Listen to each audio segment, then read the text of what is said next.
What's going on, everybody? Austin here from Cyborg Security, back again with another Threat Hunt Deep Dives video. This is episode 3, and today we've got a very cool topic that we're going to be discussing and diving into. It is all about the SolarWinds Supply-Chain Compromise, and specifically the SUNBURST Backdoor, and what Microsoft is calling it Solorigate or Solorigate.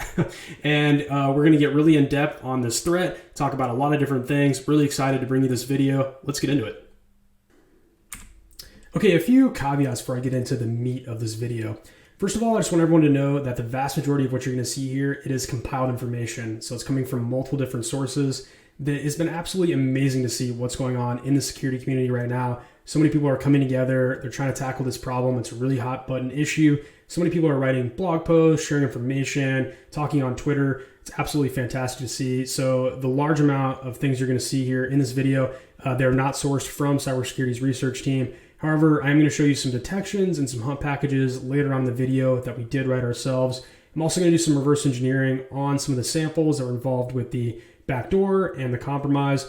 However, a lot of that reverse engineering process that I'm going to do, it's going to be guided by FireEye and FireEye's reports. So I got a whole bullet point for them there. FireEye has been absolutely amazing during this entire process. They are the ones that expose this entire supply chain attack within SolarWinds, and really just I think everyone in the security community needs to give FireEye a pat on the back. They've done us all a really great service. So really my purpose here is I'm just trying to get this information out there. I'm trying to help make it easily digestible in a video format, trying to help educate people so they can defend their systems, and just trying to be at service to the community as much as I can. And also, as I said in the intro to this video, this is a developing threat. The report from FireEye on the supply chain compromise within SolarWinds, it just came out yesterday. So keep that in mind. More information is coming out in real time as we speak. Right now this is within the news. It's really big, hot button issue. So keep that in mind that more information to come. Okay, I've got an agenda for this video. You can read it there. Really the big thing that I want everyone to know is that on YouTube here, there are these things they call them chapters. It's on the seek bar of YouTube. So if you want to go to a specific part about this video, if you already know the background and the overview of what we're talking about, and you just want to go and look at what the remediation steps are, or if you just want to go look at the hunting, or if you just want to go, if you're a malware analyst and you're interested in the reverse engineering portion, if you want to jump to any of those parts of the video, just go ahead and hover over the little seek bar on YouTube and just go wherever you need to go. Okay, let's get into it. And let's first just talk about the background. It's, everyone's talking about this crazy SolarWinds compromise and everything. How did we even get to this point? So the first thing that happened here is that FireEye was breached, and they put out a blog post to the world. We can go and look at it right here. It says that FireEye shares details of recent cyber attack, actions to protect the community. This is before we knew about the SolarWinds supply chain compromise, so we didn't exactly know how this occurred. So this came out about a week ago, December 8th, and it's from Kevin Mandia. To kind of give you the TLDR on this blog post, he essentially says that FireEye was compromised. He says that it was a nation-state APT actor, which is pretty crazy. And later on the blog post says that a bunch of FireEye's red team tools were compromised as a result of this breach, which is just not good. So to kind of share with you a little excerpt here. So Mr. Mandia here is saying, based on 25 years in cybersecurity and responding to incidents, I've concluded that we are witnessing an attack by a nation state with top tier offensive capabilities. So this is quite a statement from FireEye.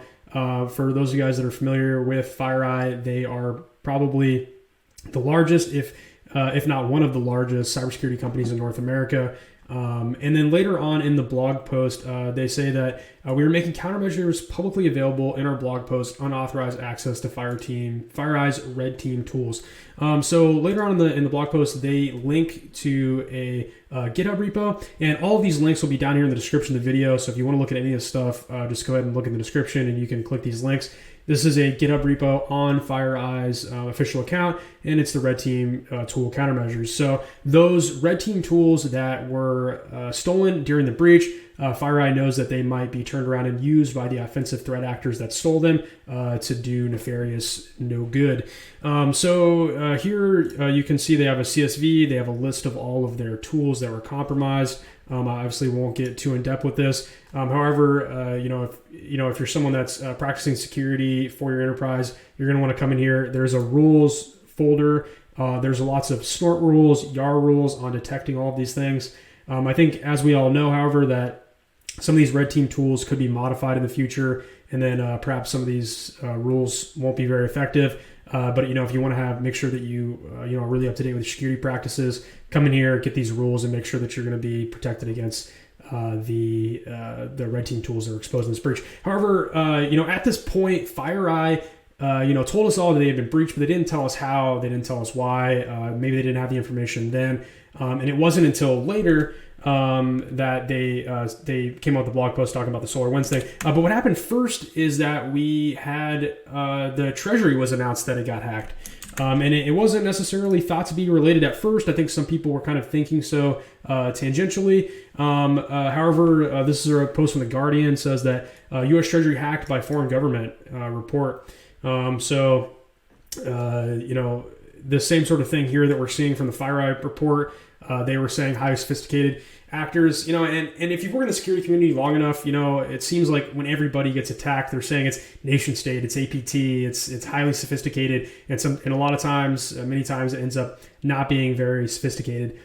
However, in this case, this is one of those cases, and this is why it's getting so much press. Is that this definitely was a nation state attack, definitely was a nation state group, because later on in the day, so this came out that the Treasury was hacked on December 13th. This came out later in the day from FireEye. It says, highly evasive attacker leverages SolarWinds supply chain to compromise multiple global victims with SUNBURST Backdoor. So this was the bombshell and a really great thing that FireEye put out to the world, saying that SolarWinds supply chain, one of their pieces of software, I'm going to get into more details later on. One of these pieces of software is called Orion within SolarWinds, was compromised with a backdoor, and that's how they are compromising these different agencies, and that's how FireEye was compromised in the first place. Lots of people now they're now saying that both FireEye and the Treasury they were both compromised by the SolarWinds backdoor, and so many people were talking about how it is suspected that there's Russian involvement. This is APT 29. Most people know them by their moniker Cozy Bear. And now both the Treasury and the Department of Commerce are said to be compromised by this. So this is a report from this is the Washington Post. Russian government hackers are behind a broad espionage campaign that has compromised U.S. agencies, including the Treasury and Commerce. So this is pretty wild stuff, as we can see. I think that most people are coming to the realization nowadays that attribution in cyberspace is difficult, if not impossible. That's why I wrote there suspected Russian involvement. I'm hearing from many different, very credible sources that this was indeed APT 29, which is Cozy Bear.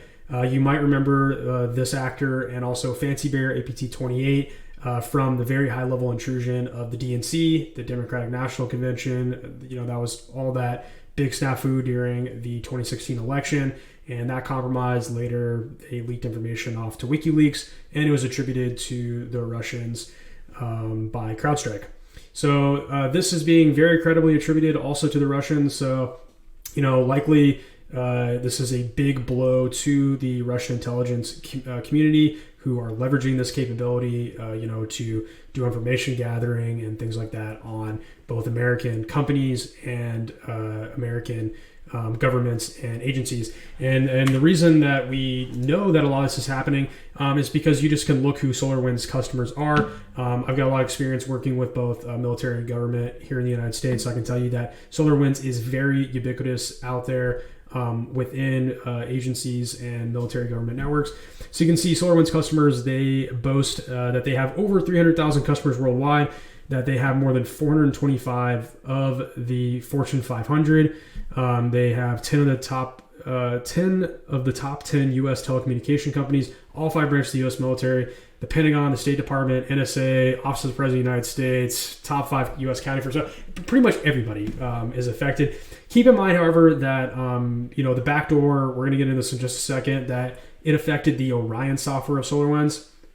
I've been at companies and other places where I use SolarWinds, but we didn't necessarily have that piece of software. So just because they're listed as a customer here by SolarWinds doesn't necessarily mean that they are affected.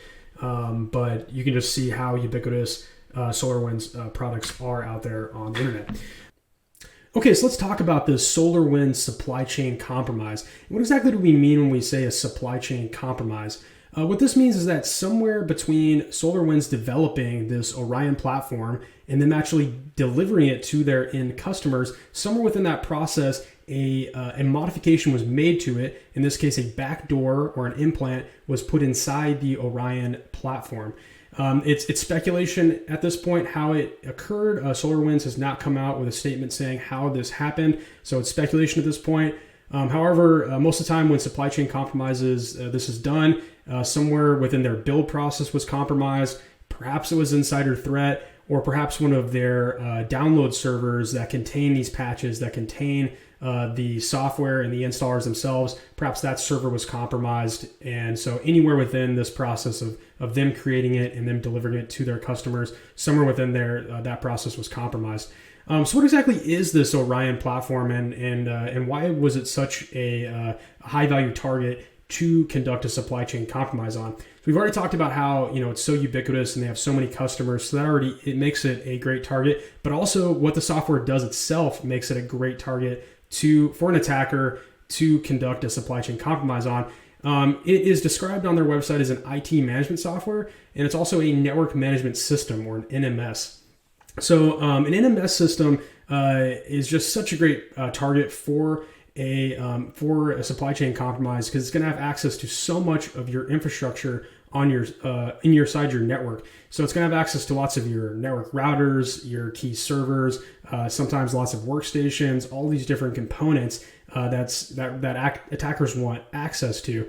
And so the Orion software, just the way that it works, it's going to have access to all of these key components.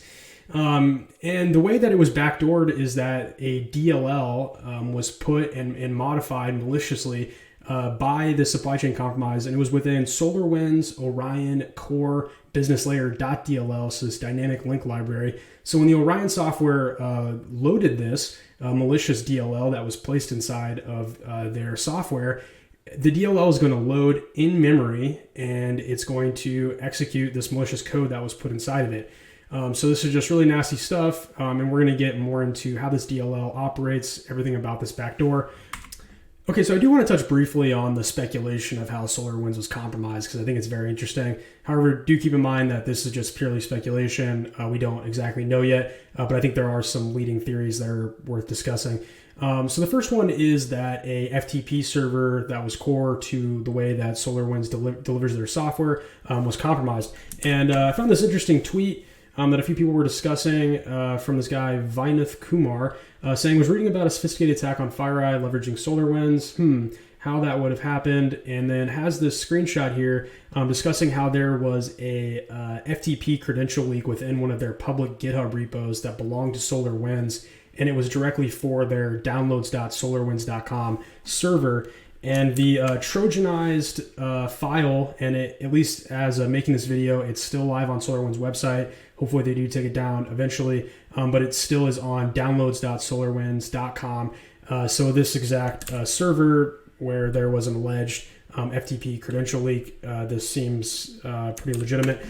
So if the FTP server credentials were in fact leaked, and if somebody had access to the downloads.solarwinds.com server, they could have tampered with these files, and this is perhaps how the supply chain interdiction happened. Other than that, and I think that perhaps one of the more leading theories is that somewhere they were compromised within their build process.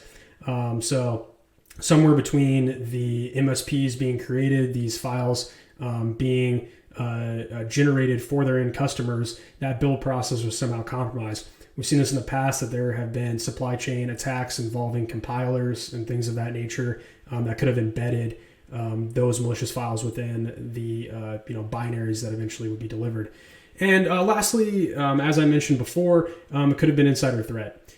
So you're talking about adversaries like Russia, where they're going to have a very large operating budget, especially these intelligence agencies within the Russian government. They would have the resources and the effort and the motivation to somehow get an insider threat inside of SolarWinds to tamper with their process, and that would by proxy would be tampering with their build process, but actually using insider threat.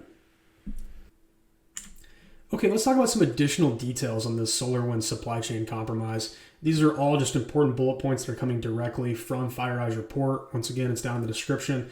One important thing they said is that the campaign may have begun as early as spring 2020.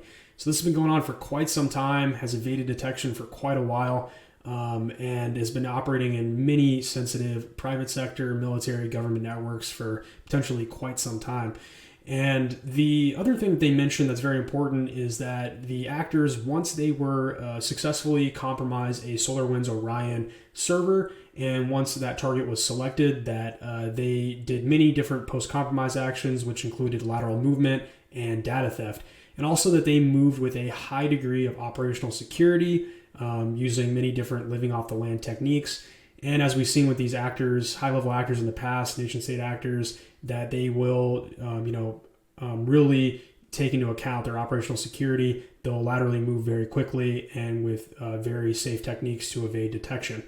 Also, the backdoor software that we can see on the screen here on the left, it was actually digitally signed by SolarWinds, which increases this operational security and just the seriousness of the malware. As you can see here, it's signed by SolarWinds Worldwide LLC. And so because it contains this digital signature information that's valid, it's going to make it much easier to execute on a system, a Windows system, without it making any sort of noise. Okay, so let's go ahead and talk about this SUNBURST Backdoor. That's the FireEye's name for this actual trojanized SolarWinds Orion software. As I mentioned earlier, it's within that SolarWinds Orion core business layer.dll. That's where the implant actually resides. And that DLL is loaded by a legitimate exe that's within the Orion software called SolarWinds Business Layer Host.exe. Has some information for you on the screen there about the MSP, which is the Microsoft patch file where both of these files reside. And at the bottom there, the actual implant itself within that DLL. Okay, so let's talk about the SUNBURST command and control component of the malware. How's it actually connecting out to a malicious server to get some nefarious instructions to do on these compromised hosts? And this is just adding another layer of operational security onto the malware because it's actually going to wait 12 to 14 days before the malware will attempt to resolve a C2 subdomain. So it's going to lie dormant all this time. Perhaps a SolarWinds engineer at an enterprise company will install the updates, do some basic monitoring on it and think nothing of it. And then, potentially 2 weeks goes by and then the implant is activated. So it's going to reach out to a subdomain of avsvmcloud.com after this period of time.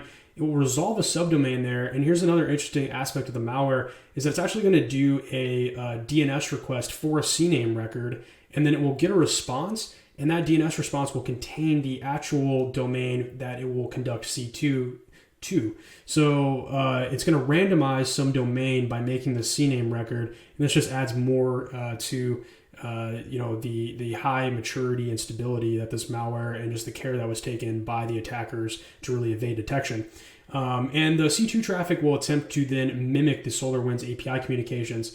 So in some of these web requests that it's conducting, it's actually going to use the same URI schema inside of the HTTP request that look like it's making just standard SolarWinds API communications, just not to the SolarWinds API domains. Instead, it's making those requests to the malicious subdomain that it returned from this CNAME record. Okay, now that we've done a good background and a decent overview of this threat, let's talk about how you can do some remediation, because that might be what's on first on people's mind here. So the first thing that I'm going to point you towards is that when FireEye came out with their initial blog post exposing this, they also gave a GitHub repo with some countermeasures for SUNBURST and related TTPs from this event. So this will be down in the description of the video. Come here to GitHub. FireEye is just awesome for putting this stuff out. They have within here a rules folder and a SUNBURST folder along with some of the other threats that are associated here. And for instance, if you come in here and you look at the snort rules, there's a ton of different snort rules that are going to be able to detect this SUNBURST malware, this backdoor as it's known today. So, if you're someone that's practicing security within your enterprise, come in here and operationalize this stuff as soon as possible.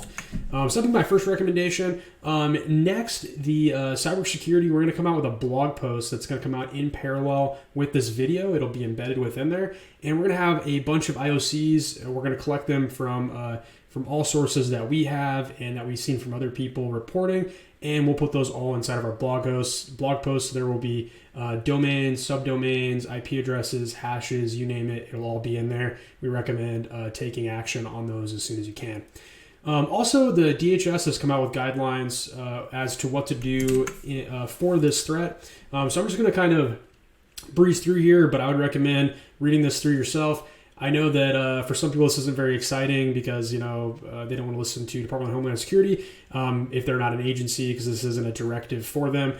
But you really can't go wrong reading some of these instructions from their directive, even if you don't impact them all. And I know so many people have in-house incident response and other measures, but it really can't hurt.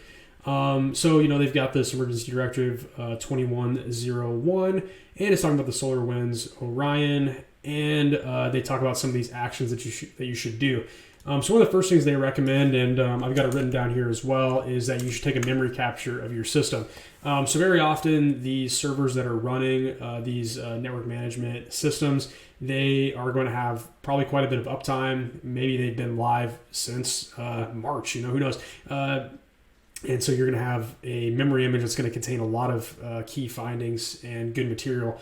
And what I'd recommend is, of course, take a memory capture, dump that RAM. Best tool to look through your memory dump with is volatility. Cruise through there, and you should hopefully get some information about, what IP addresses, network communication that, if you don't have network logs that go that far back, or, things that have been happening on the endpoint, things that have been happening that you can only see inside memory, might take, some really good forensic analysis to get some good information out that memory dump, but I would definitely highly recommend it. It's also saying that analyze stored network traffic for indicators of compromise, including new external DNS domains, etc. So, depending on how far back you have network communications, you want to look at all network logs from these systems that have been affected. You also want to look at those DNS logs as well. So whether you're using a SIM or, some people, they'll compress their logs for long-term storage, you're going to want to look at your logs, especially if you've been patching your SolarWinds Orion system. Get those logs as far back as the spring and try your best to, find maybe initially when you're compromised, and then you can get some timeline for when to look for further actions that happened on your endpoints. It's also recommending, and this is really going to be, once again, if you're private industry deciding how you want to do this, disconnect or power down your SolarWinds Orion products. So this is just strictly triage. This is what I highly recommend as well, is some people have the initial thought to just, okay, let me go find the power cable with the SolarWinds server, let me just pull it out of the wall. No, hold fast. You're going to want to take a memory image. You're going to see if you can get any sort of logs from the system before you power it down, especially if they're, volatile like RAM.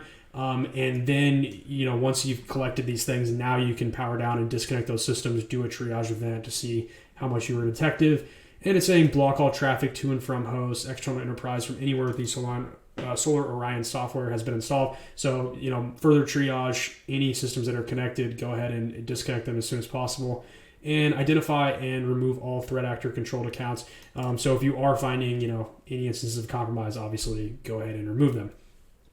And it's got some indicators here, and it's also saying after all threat actor controlled accounts and identify persistent exits have been removed, it's got some further instruction that you should do. So, once you've done this, what I highly recommend is that if you're going to continue to use SolarWinds software, which I think a lot of organizations likely want to do because they rely on it, you really just want to make sure your systems are patched up to date. Get those Microsoft patches for your servers. They are calling this Solorigate, and they already have detections for it with Windows Defender. They've already done mitigations. And you're going to want to get the latest up-to-date patches also, of course, for your Orion system, and removing those components and getting the most up-to-date ones. Also, what I'm going to mention last is that you can't strictly rely on these IOCs. So although we're releasing this blog post with all those IOCs, we've seen that these actors have a high degree of operational security. They are obviously going to see IOCs that are put out into the security community here in America and across the world, and they are going to try their best to keep evading these detections. So keep in mind that these strict IOCs, especially if we're talking about IP addresses, hashes, subdomains, domains, these are things that can be easily changed. What can't be easily changed is certain behavior within the malware. So definitely some of that behavior is within the FireEye SUNBURST detections.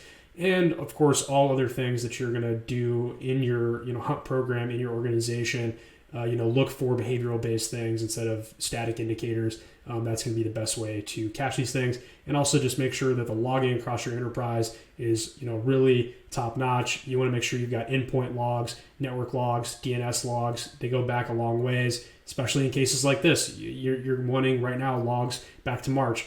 I think that there's a lot of people out there, they're not keeping their logs that long. So maybe use this as an event to button up your IR, your threat hunting, your security practices. Okay, let's get into the fun stuff. Let's talk about hunting and detecting this threat.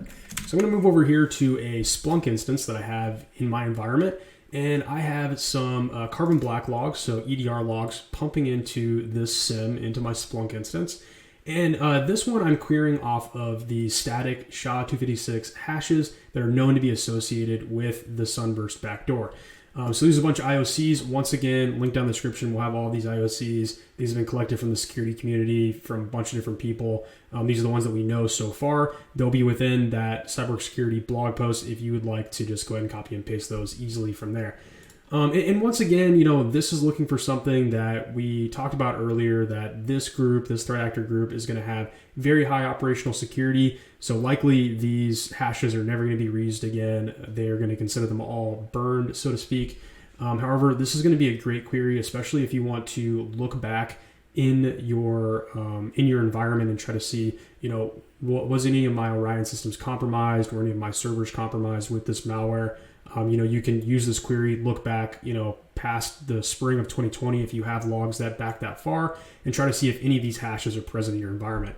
So you can see after I ran this query looking for these SHA-256 hashes, I keyed on this first one, which is that DLL from that MSP we were talking about earlier, and you can see that it responds with this file name, SolarWinds Orion Core Business Layer DLL, and then you could drill down farther and see all the different timestamps and logs associated with that specific indicator. Similarly, with DNS logs, we can do a similar thing where we're looking for these static domains and subdomains that are associated with the SUNBURST backdoor. And once again, similar as we were talking about with those EDR logs we're just looking at, these threat actors are going to consider all of these domains burned. They're likely and almost positively not going to be using these ever again. However, once again, you can search back in your logs from earlier this year and try to see, what were any of these domains seen in my environment. You can look in DNS logs, look in HTTP logs. This specific query is going to be looking inside DNS logs. So the first part is going to be looking for this DNS CNAME request for avsvmcloud.com. This was that domain that is used with a specific subdomain. It does a CNAME record out to that subdomain, and then within the CNAME is going to respond with the actual C2 domain that it will end up using.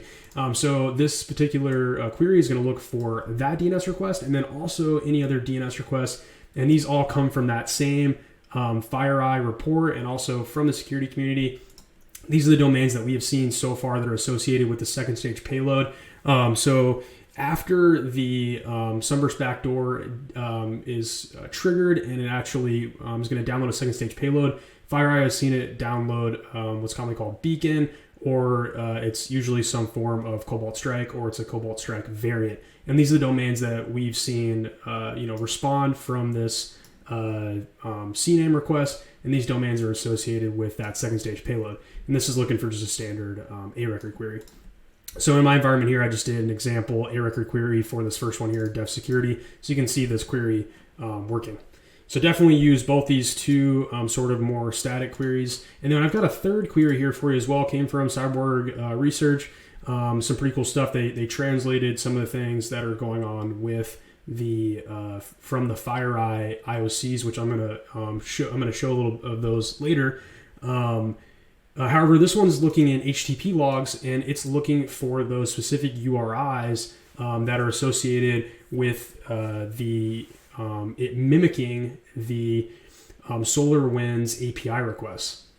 So these URIs, this is how these threat actors in the malware was trying to blend in, making it look like it could be standard API requests that SolarWinds would create, trying to evade some detection, trying to blend in with traffic here. So this is looking for any one of these sort of URIs that are known, that it's known to mimic, and it's also known that the SolarWinds API is going to conduct, but it's looking for any of these that are not not going to the domain solarwinds.com. Typically, these are going to api.solarwinds.com. We got an asterisk in front here looking for anything that is that subdomain. Anything subdomain of solarwinds.com is fine. As you can see here that I ran an example query with just example.com and going to this one here, this sort of ASP.NET looking file. And you can see that it's going to pick up on this because it's not one of these SolarWinds.com domains, and it's looking like it's trying to imitate the SolarWinds API requests. So this is a behavioral one. This is a pretty cool query. You can do something like this in your environment. Hopefully you can see some of these HTTP requests that the SUNBURST Backdoor was communicating with. And some of these things you could actually potentially, if you can get some of this HTTP content, actually, you perhaps see what the malware was doing within your network if you were indeed compromised. So after those hunts and those detections, I'm going to go back and just say that, a lot of really great stuff is in this SUNBURST countermeasures that we were talking about earlier. This is from that FireEye blog post. And you can come in here and there's a lot more stuff that you could potentially turn into hunts and you could use for hunting in your environment. So this is what we were talking about earlier. This is that beacon, so the Cobalt Strike beacon. This Cosmic Gale.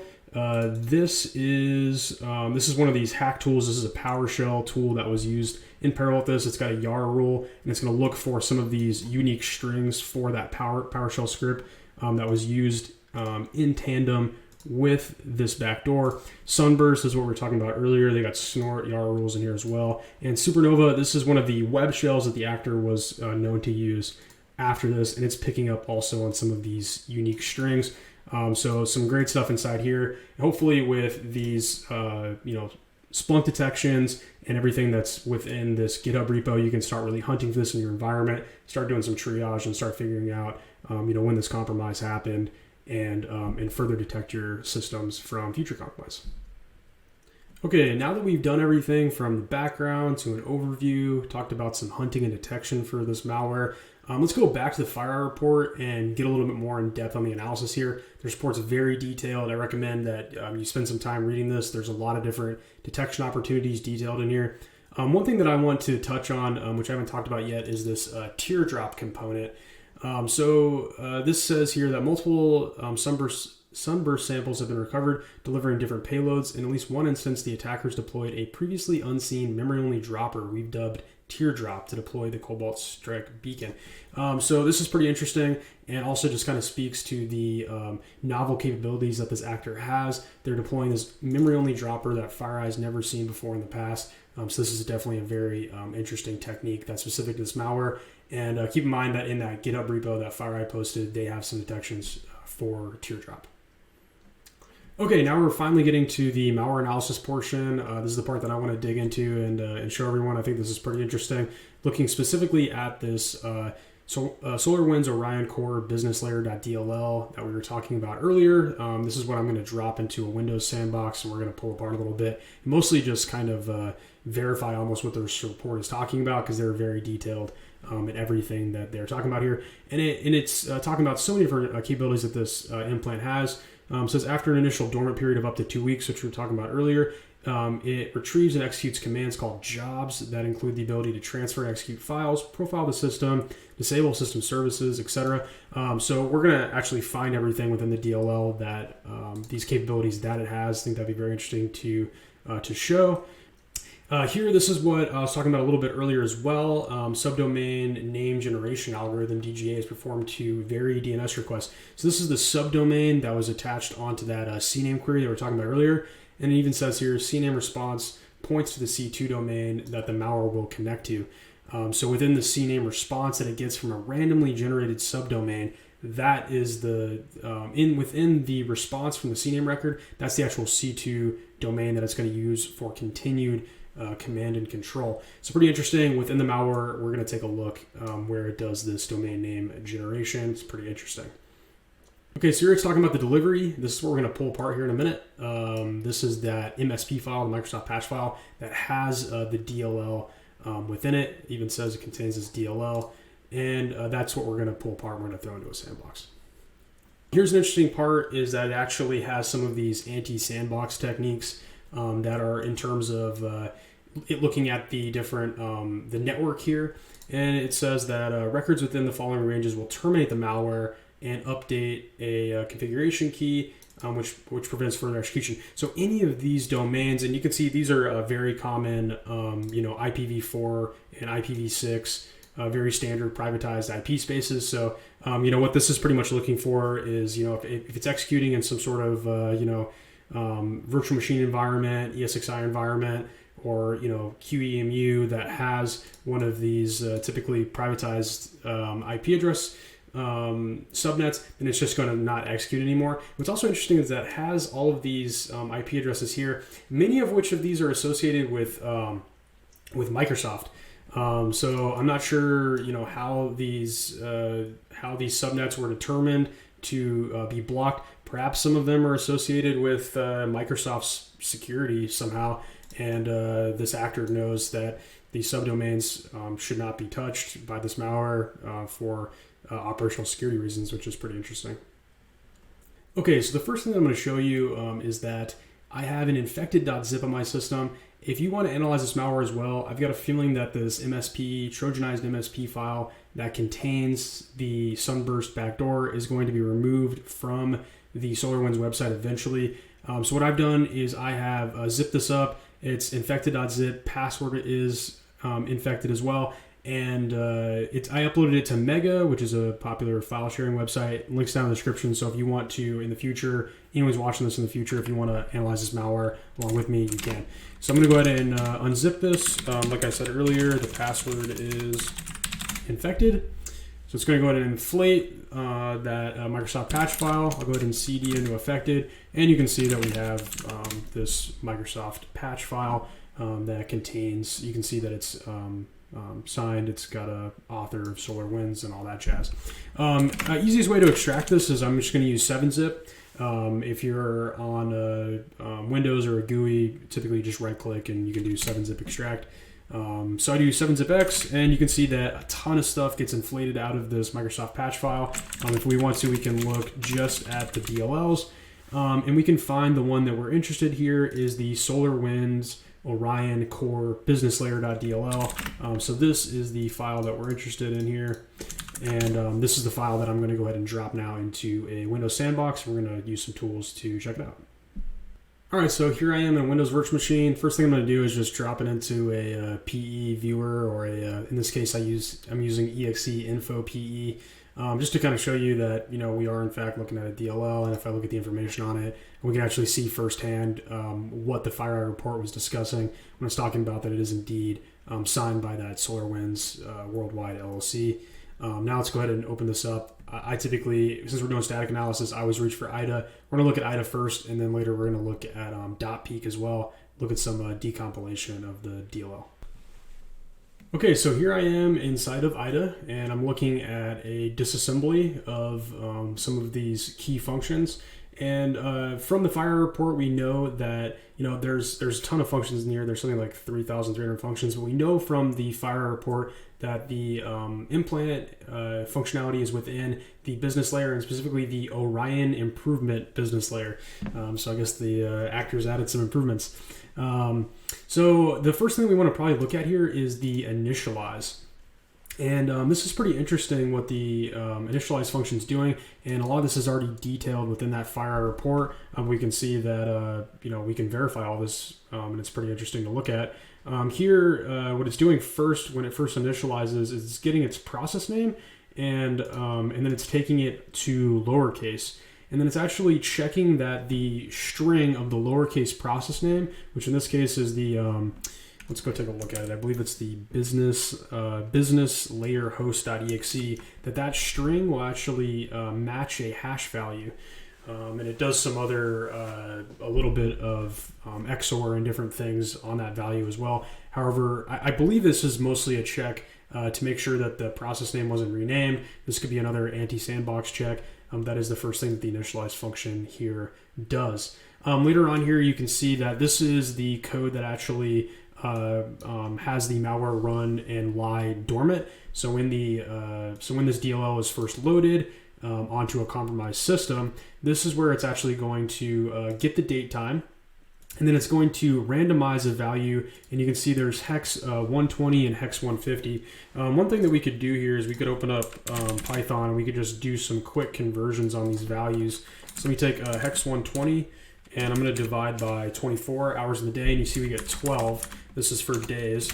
And if we take 0x150, divide by 24, we get 14. So it's randomizing a number of hours between 12 and 14 days. And then if it's within this randomized number, and if it's past that time, then the implant will load. It doesn't load before that. So this is a pretty interesting technique within the malware. It's going to lie dormant until randomized time between 12 and 14 days. So pretty interesting technique there. Okay, so once this malware is done lying dormant, it's reached this time between 12 or 14 days, some random value between then, it will then start executing the backdoor. First thing that it does is it creates a name pipe. This is to make sure that it doesn't run multiple iterations of itself. So it goes ahead and does that. And the next thing that it does, which is pretty interesting, is it checks that the system that it compromised is part of a domain. This is probably for multiple reasons. The first being that this could just be an anti-sandbox technique. So, perhaps a malware analysis box wouldn't be connected to a domain regularly. So this is just another check for that. Also, it's probably just making sure that the target that I compromised is an interesting system, is something that's worth pursuing. Likely if a system is not connected to a domain, perhaps it's not a very juicy target, so they wouldn't bother pursuing it. It's going to do a few more things here, and then eventually it's going to do a get or create user ID. This is another function that's built into this Orion improvement business layer. So let me go to this function. And what this is doing is it's not getting a username ID. What it's doing is it's creating a unique system identifier that the C2 can recognize the system as, because it's likely orchestrating tons of different servers, somewhat kind of like a botnet. And so this implant needs a unique ID for this system. So how it's going to do this, and this is pretty common tactic for malware, is it's going to get lots of different unique values across the system, concatenate them all together and hash them. So you can see it's concatenating some strings here. It's getting some values from the registry. The registry value that it's getting is the actual GUID of the system. It's also getting every MAC address, network interface MAC address on the system that's not the local loopback. And it's also getting the domain name. All those values are going to get concatenated together, and they're going to be hashed, and then that's going to be the unique value for the system. So returning back to the initialize function here, we'll go back to where, so it finishes getting the get or create user ID, gets that unique identifier for the system. And then returning back here, the next interesting thing really that happens is it reaches this update function. So this is where the core loop of the malware happens.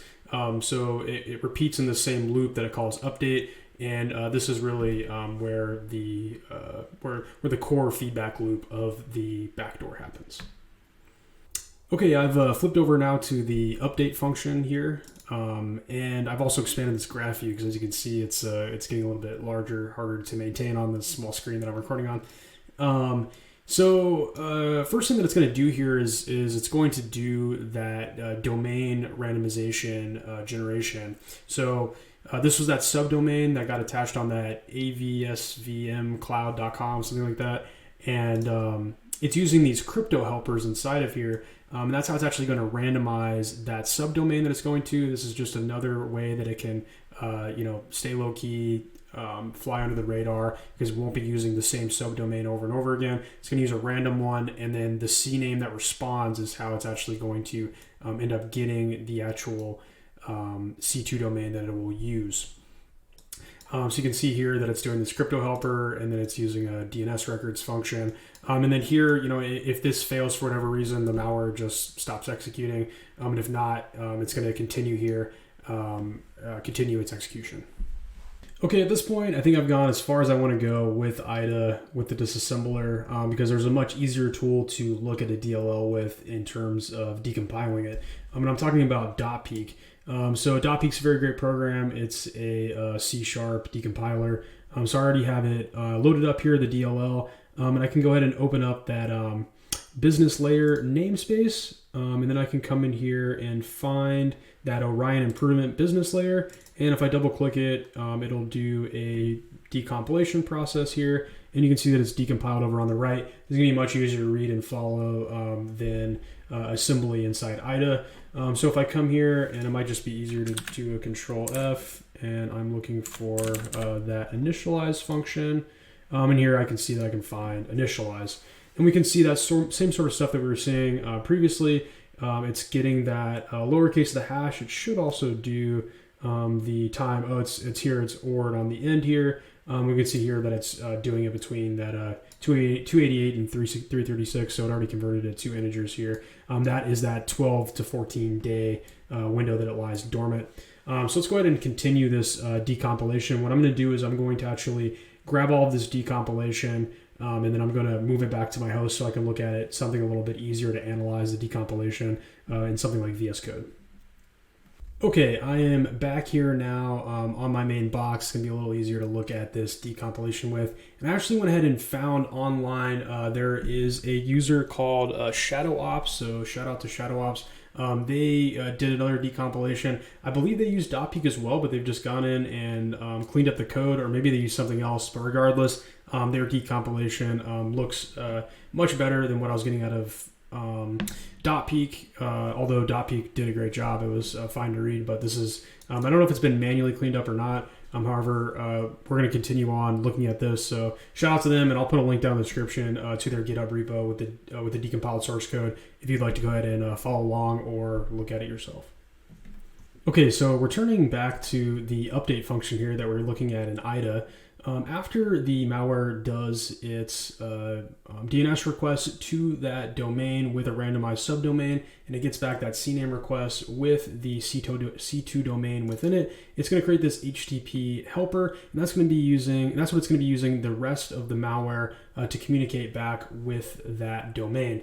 And it's going to use some pretty interesting techniques to try to disguise its HTTP content. It's going to use some steganography, and it's also going to embed JSON payloads within it when it's doing its put and post requests. And of course, that unique system identifier that we saw earlier that it created is going to be within these payloads, so the threat actors on the other end can uniquely identify this system. Okay, so returning back to the FireEye report, I'm just going to breeze over what they've got to say about the steganography on some of this HTTP traffic. It says that the HTTP response bodies attempt to appear like benign XML related to the .NET assemblies, but command data is actually spread across the many GUID and hex strings present. Commands are extracted from HTTP responses by searching for hex strings using the following regular expression. And it goes on to say that it does some more decompression and XORing against these. And then finally, that's how it's able to get the first character, which is an ASCII integer that maps to the job enum with an optional command line arguments limited by space. So eventually, after all this steganography is removed and it's able to find this, it's going to get a value, and that's going to associate with what the malware is intended to do. And this is what we were talking about earlier. And I have a screenshot from IDA here. This is some of those functions that we saw over on the left side earlier, and these jobs associate with some of the capability that the malware can do. So some of these things that we were looking at earlier, like the ability to read, write files, run tasks, get the collect the system description, and so on and so forth, read the registry values. Those are all things that are within these job functions that you can get from looking at IDA Pro or looking at .peek. All right, everyone, I just want to say thank you so much for watching this video. If you stuck with me the whole way, I really appreciate it. And I hope that you guys enjoy this content. If you did, please subscribe, leave us a thumbs up, and I will see you guys all in the next Threat Hunt Deep Dives.